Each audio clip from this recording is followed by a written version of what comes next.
Everybody grab a seat, we'll get started.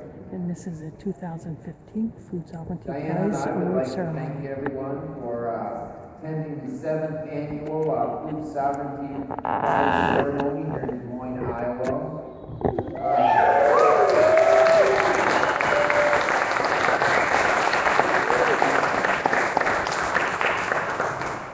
It's an honor and privilege to be the MC at this event, and in the spirit of John Kinsman and Charity Hicks and all the ancestors and others that have went on before us, may they give us strength and guidance in our struggle for solidarity. Nearly 30 years ago, farmers, farm workers, peasants, and fisher folk started meeting in Europe and other countries to discuss the issue of saving small-scale family farms. And through those discussions formed the International Convergence of La Via Campesina. And through the discussions and the struggles, the 7 principles of food sovereignty were developed. And those are our core issues and our core principles that we adhere to and that guide us.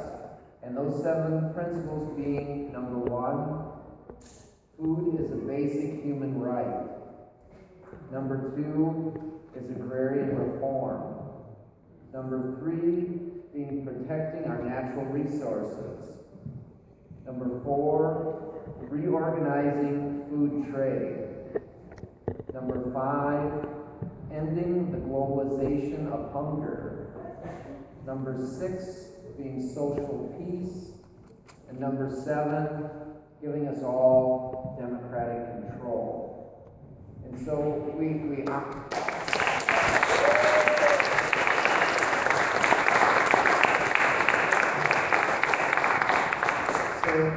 starting in 2009 here in Des Moines, we started giving out the annual Food Sovereignty Prize to organizations that adhere to and promote the 7 principles of food sovereignty.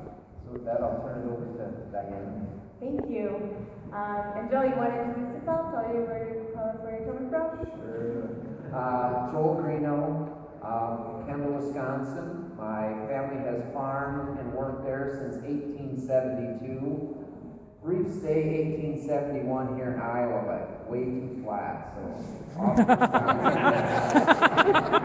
president of the Family Farm Defenders and on the board of National Family Farm Coalition, and been working on the farmer struggle for 18 years now.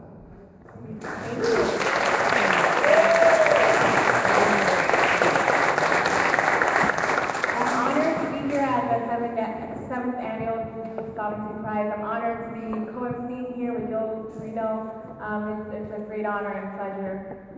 So just to remind you of a couple things, if you're on social media, our hashtag is FoodSovPrize, so please tweet away. As well as the Wi-Fi here, the network is Iglesia, and the password is Justice for all lowercase. So go on and tweet away.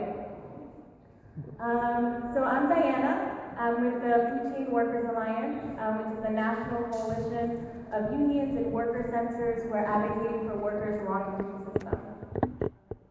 So I know a lot of you might be here thinking, so why are we honoring these organizations here today? And why are we celebrating them here today? Well, one of the reasons is their commitment to food sovereignty. And obviously it's the Food Sovereignty Prize, so right, that makes a lot of sense. But another important reason is their struggle to resist land grabs, racism, and climate change. As Black and Afro-Indigenous people, both these organizations are fighting against an oppressive system that is intent on disenfranchising them.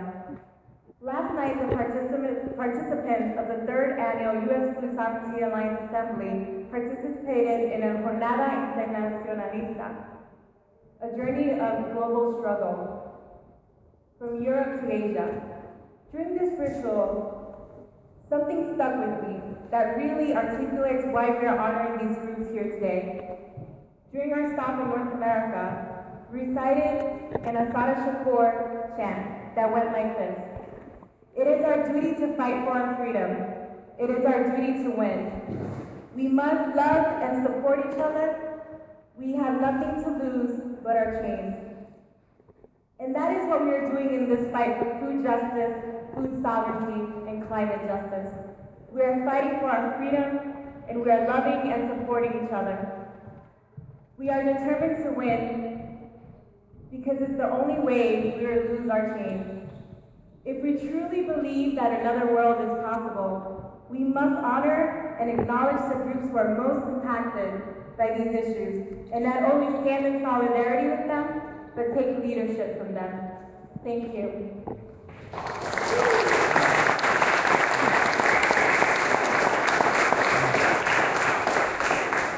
And we'd like to take a minute now to thank our gracious hosts here, Alejandro Alfaro Santos and Reverend Barb Binnen.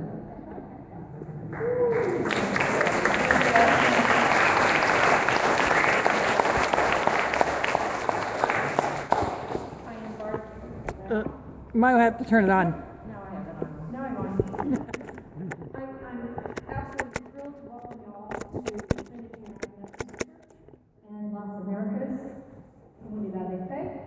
We are a blended, multicultural congregation that meets here, and we are absolutely thrilled to have you. I stand in a long line of pastors and people who have been part of justice and working with the people, and this is just